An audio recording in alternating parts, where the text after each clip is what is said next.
Israel যুক্তরাষ্ট্রের সামরিক স্থাপনা লক্ষ্য করে শতাধিক ভারী ক্ষেপণাস্ত্র ও আত্মঘাতী ড্রোন এবং অন্তত ২০০টি রকেট ব্যবহার করে হামলা চালানোর দাবি করেছে ইরান।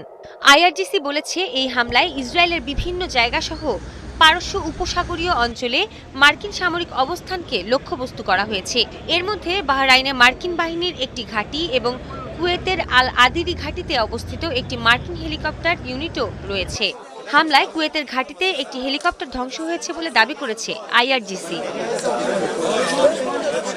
একই দিন সংযুক্ত আরব আমিরাতের আল কুয়াইন শহরে ইরানের সামরিক বাহিনীর ছোড়া ক্ষেপণাস্ত্রের ধ্বংসাবশেষের আঘাতে একজন আহত হয়েছেন বলে জানা গেছে।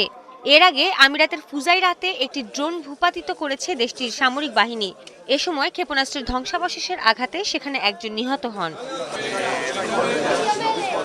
বাহরাইনের সামরিক বাহিনী বলেছে, যুদ্ধ চলাকালীন বাহরাইনের আকাশ প্রতিরক্ষা ব্যবস্থার মাধ্যমে ইরান থেকে ছোড়া ১৮৬টি ক্ষেপণাস্ত্র ও ৪১৯টি ড্রোন ভূপাতিত করা হয়েছে। এরই মধ্যে ইরানের পররাষ্ট্রমন্ত্রী আব্বাস আরাকচি আবারও বলেছেন, আরও ৬ মাস যুদ্ধ চালিয়ে যেতে প্রস্তুত দেশটির বাহিনী।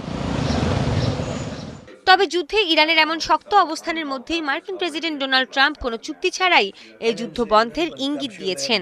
তিনি জানিয়েছেন, তেহরানের নেতৃত্বের সঙ্গে সরাসরি কোনো আলোচনা বা চুক্তি ছাড়াই ২-৩ সপ্তাহের মধ্যে যুদ্ধ শেষ করতে পারে যুক্তরাষ্ট্র। এ সময় ইরানের বিরুদ্ধে যুদ্ধে ন্যাটো যোগ দিতে ব্যর্থ হওয়ায় সামরিক জোটটি থেকে বের হয়ে যাওয়ার বিষয়টি গুরুত্ব দিয়ে ভাবছেন বলেও জানান তিনি। এদিকে মার্কিন প্রতিরক্ষা মন্ত্রী পিট হেগসেথ স্বীকার করে নিয়েছেন যে ইরানের ক্ষেপণাস্ত্র যুক্তরাষ্ট্রের জন্য হুমকি নয়। তিনি বলেছেন, তেহরানের সক্ষমতার বিরুদ্ধে ওই অঞ্চলে নিজেদের সম্পদ ও মিত্রদের রক্ষা করতে যুক্তরাষ্ট্র নিজেকে ঝুঁকিতে ফেলেছে।